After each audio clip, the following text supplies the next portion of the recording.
14. Dilan tiba di kantornya pagi itu dan langsung disambut oleh seorang wanita cantik di dalam. "Alicia, kau sudah pulang?" sapa Dilan pada wanita itu. Wanita cantik bernama Alicia itu merupakan GM di Global Machinery, teman baik Dilan, dan secret lover Dilan. Tentu saja Alicia begitu senang saat dalam sebuah pertemuan, ia mendengar Paris mengatakan bahwa Dilan dan Skila sudah putus, karena itu berarti Alicia bisa mendekati Dilan. Bekerja bersama Dilan begitu lama membuat perasaan Alicia pada Dilan makin dalam, dan setelah Dilan menjadi single, kesempatan Alicia pun makin terbuka lebar. "Hai, Dilan, bagaimana kabarmu? Maaf ya aku cuti lama sekali, tapi sekarang semua urusanku sudah beres dan aku siap bekerja lagi. Apa kau sudah melihat progres para karyawan baru?" tanya Alicia dengan penuh wibawa. Alicia adalah wanita karir yang sangat tegas dan penuh wibawa. Alicia disegani oleh para karyawan dan begitu dihormati di sana. Alicia sangat berbeda dengan Skila yang centil dan suka tebar pesona. Alicia begitu yakin Dilan akan segera menoleh padanya. Dilan sendiri mengangguk mendengar pertanyaan Alicia. Rasanya sulit sekali menjelaskan apa saja yang sudah terjadi saat Alicia cuti. Sangat banyak yang terjadi, terutama dalam hidup Dilan. Hanya saja, wanita itu tidak perlu tahu. Ya, mereka lumayan. Yang penting mereka bisa bekerja dan mau diarahkan. Baguslah kalau begitu. Aku juga mendengar dari Bu Tina kalau anak buahnya yang bernama Maura di divisi pengembangan produk menunjukkan kemajuan yang sangat pesat. Dia karyawan yang sangat kompeten. Dilan tidak bisa mengatakan tidak karena selama ini yang terlihat memang seperti itu. Walaupun Dilan malas sekali mengakuinya dan membuat Maura besar kepala. Bu Tina yang terus bersama dengan karyawannya memang yang paling bisa menilai. "Alicia, tapi baiklah, ayo kembali bekerja." "Ah, baiklah, ku dengar hari ini mereka akan berkenalan dengan pabrik. Apa kau juga akan ikut, Dilan?"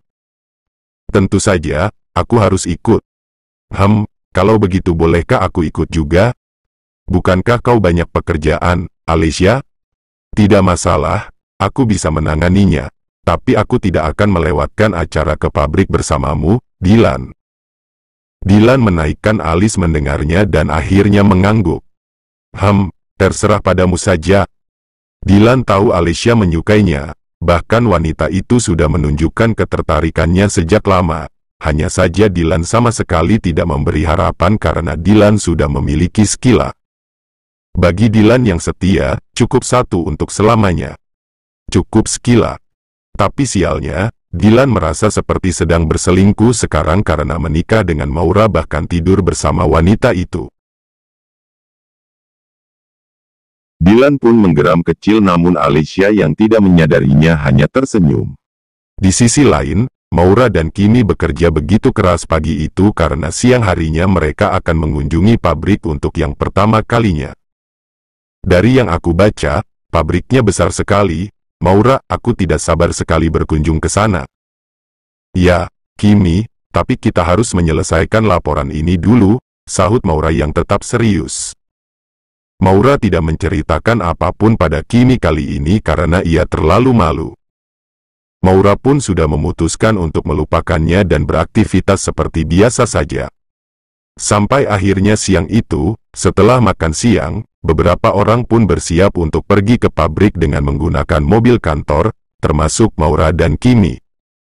Maura dan Kimi masih berdiri bersama saat karyawan yang lain mulai masuk ke mobil. Namun Maura begitu tegang karena Dilan mendadak muncul bersama seorang wanita cantik yang membuat Maura dan Kimi pun menganga sejenak. "Bukankah itu GM yang waktu itu ada di ruang rapat saat hari pertama kita bekerja? Kau ingat kan? Maura, aku tidak pernah melihatnya kemarin-kemarin dan baru melihatnya lagi sekarang. Dia cantik sekali ya," bisik Kimi sambil mengagumi Alicia yang sedang berdiri di samping Dilan dengan begitu berwibawa.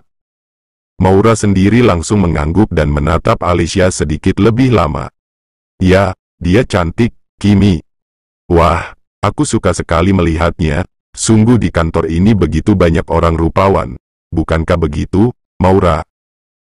Maura memaksakan senyum mendengarnya dan kembali melirik ke samping dan ya, memang Alicia secantik itu.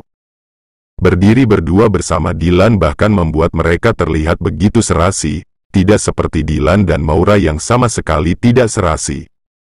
Dylan sendiri berdiri dengan tetap berwibawa, namun beberapa kali ia sempat melirik ke arah Maura dan mendadak kepo apa Maura masih merasa tidak nyaman. Namun melihat Maura yang sudah aktif bergerak, sepertinya wanita itu sudah baik-baik saja. Maura sendiri sempat melirik Dylan juga dan saat tatapan mereka bertemu, Maura dengan cepat memalingkan wajahnya. Maura, Kimi, mobilnya sudah tidak cukup, maaf, Pak Dylan, kau membawa mobil sendiri kan? Kalau aku titip Maura dan Kimi apa boleh? Kalau tidak boleh, biar mereka naik mobil yang lain saja. Sopir kantor sedang keluar semua, bos, karena itu tidak ada yang bisa menyetir lagi, seru Jody menimpali. Alicia yang mendengarnya pun langsung tersenyum. Tidak masalah, mobilnya kosong karena hanya ada aku dan Pak Dylan. Kalian karyawan baru itu kan, kalian bisa ikut mobil kami. Maura yang mendengarnya langsung melirik Dylan namun ia hanya mengangguk. Mereka pun akhirnya pergi dengan mobil masing-masing dan Dylan juga melajukan mobilnya pergi. Alicia duduk di depan bersama Dylan sedangkan Maura dan Kimi di belakang. Maura sendiri duduk tepat di belakang Dylan dan sepanjang perjalanan, entah sudah berapa kali tatapan. Dylan dan Maura bertemu melalui kaca spion. Jadi apa rencanamu nanti malam, Dylan, mau makan malam denganku? Tanya Alicia dengan santai seolah tidak ada yang ikut di mobil mereka. Maura dan Kimi yang mendengarnya langsung menegang. Bukan karena canggung dengan kedekatan sang GM dan CEO, namun saat ini status Maura adalah istri Dylan dan mendengar suaminya diajak makan malam oleh wanita lain, terasa begitu aneh untuk Maura. Dylan sendiri langsung melirik Maura namun Maura lagi-lagi memalingkan wajahnya.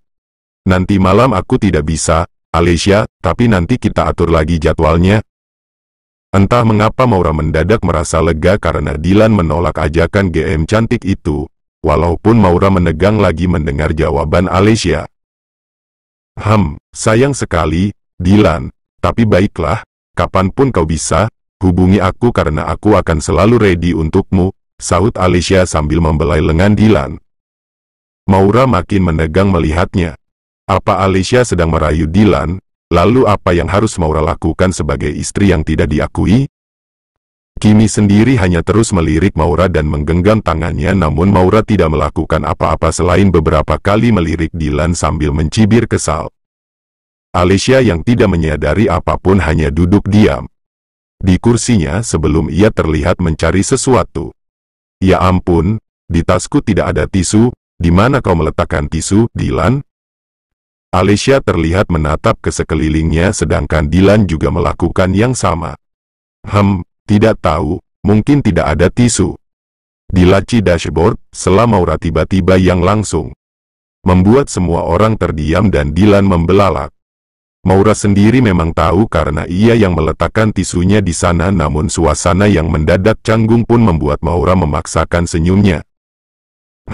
Maksudku, mungkin saja di laci dashboard, bukankah biasanya orang suka menyimpan barang di sana? Imbu Maura lagi.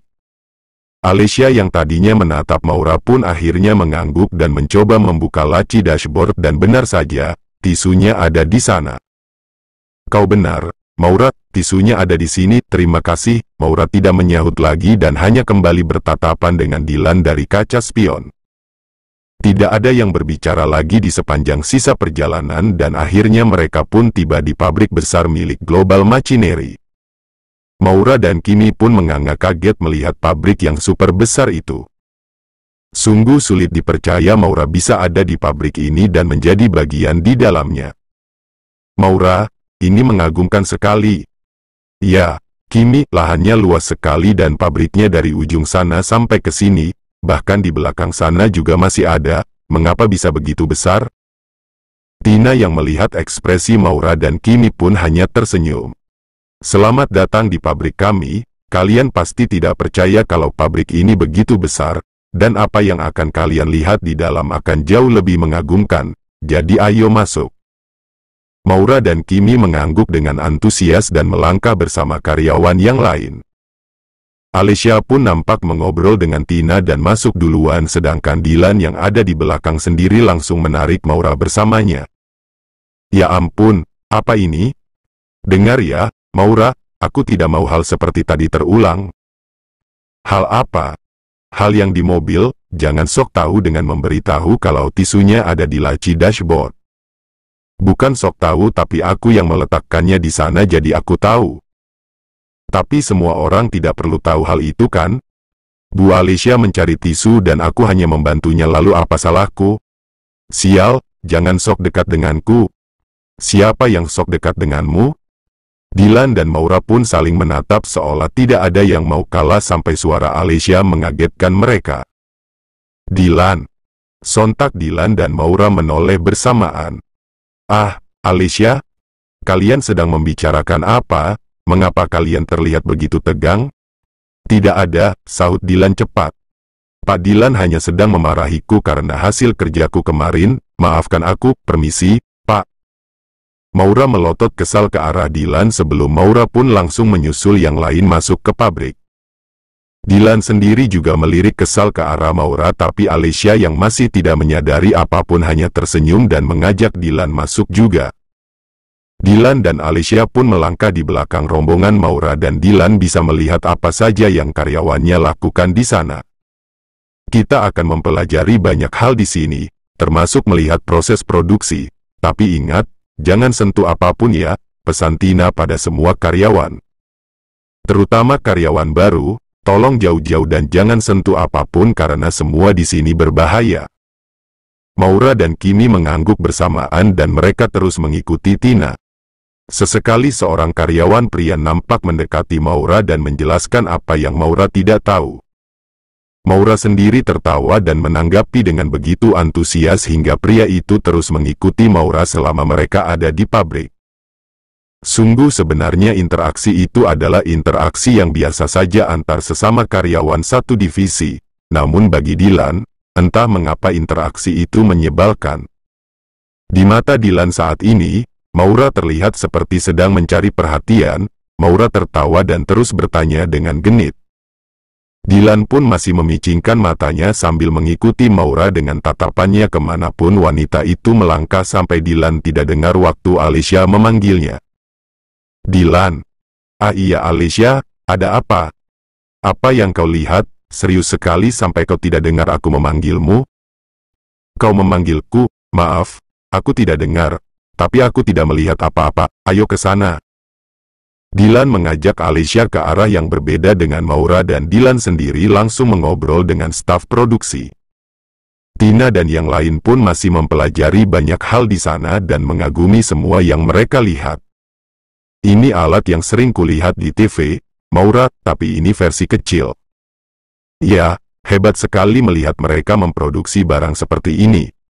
Haha, iya. Ini menakjubkan, tapi jangan dekat-dekat Maura, aku ngeri sekali kalau kita menyenggol sesuatu di sini. Kau benar, Kimi. Maura pun baru saja berniat menjauh saat salah satu karyawan produksi mendadak lewat dan tanpa sengaja menyenggolnya. Ah, pekik Maura kaget karena tubuhnya oleng. Maura hampir terjatuh sampai Maura melangkah beberapa langkah ke samping dan menyenggol sebuah meja yang cukup tinggi berisi beberapa alat tukang yang berbahan besi. Terdengar suara benda berat tergeser sampai semua orang pun menatap ke arah Maura dan sialnya sebuah benda yang entah apa mendadak jatuh, menggores kaki Maura sebelum benda itu akhirnya menimpa kaki Maura dengan menyakitkan. Tang, buk, ah, rintih Maura yang langsung menekuk kakinya. Maura, pekik Kimi yang begitu kaget juga. Ya ampun, Maura, pekik Tina dan beberapa karyawan wanita yang juga kaget. Dylan sendiri yang tadinya masih mengobrol dengan orang produksi tidak jauh dari sana pun mendengar suara orang meneriakkan nama Maura sampai jantung Dylan langsung berdebar tidak karuan. Maura, ada apa dengan Maura? Dylan segera berlari menghampiri tempat Maura berada dan Alicia pun segera mengikuti pria itu. Alicia masih terdiam melihat Maura yang sudah duduk di lantai dan dikelilingi oleh beberapa karyawan sedangkan Dylan langsung mendekat dan menyingkirkan orang-orang di sampingnya. Sontak Alicia sendiri juga ikut mendekat dan mencemaskan Maura. Minggir, ada apa dengan Maura? Rintih Maura lagi yang kakinya tergores sampai berdarah. Untungnya Maura memakai celana panjang jeans yang cukup tebal hingga luka goresnya tidak terlalu dalam. Namun bagian kaki Maura yang tertiban benda dari besi itu langsung membiru dan terasa sakit sekali. Maura, ada apa? Mengapa ini bisa terjadi? Bukankah sudah dibilang jangan dekat-dekat? Kau itu bandel sekali, sial. Dylan menggeram dan langsung memegang kaki Maura. Maaf, Pak, ini salahku. Aku yang tidak hati-hati dan menabraknya, seru karyawan produksi yang menabrak Maura. Dylan pun menoleh ke arah karyawan itu dan menggeram lagi. CK, lain kali bekerja yang benar. Maaf Pak. CK, ini harus segera diobati. Tanpa banyak tanya, Dylan pun membuka flat shoes Maura sampai Alicia sedikit terkejut melihatnya. Sungguh Alicia tidak pernah melihat sisi seperti ini dari Dylan yang suka mengomel dan biasanya acuh pada para karyawan. Maura sendiri sudah salah tingkah melihat reaksi Dylan. Aku tidak apa, Pak, hanya sedikit. Sedikit sakit tapi aku bisa berdiri. Maura mencoba berdiri namun oleng sampai Dylan kesal lagi. Kalau tidak bisa berdiri, jangan sok birunya besar sekali, siap, Kimi. Bawa sepatu Maura, tita Dylan yang langsung mendapat anggukan kepala dari Kimi. Dylan pun kembali menggeram sebelum mendadak ia melakukan sesuatu yang membuat semua orang menahan napasnya kaget, tidak terkecuali Maura yang saat ini tubuhnya sudah terangkat ke gendongan Dylan.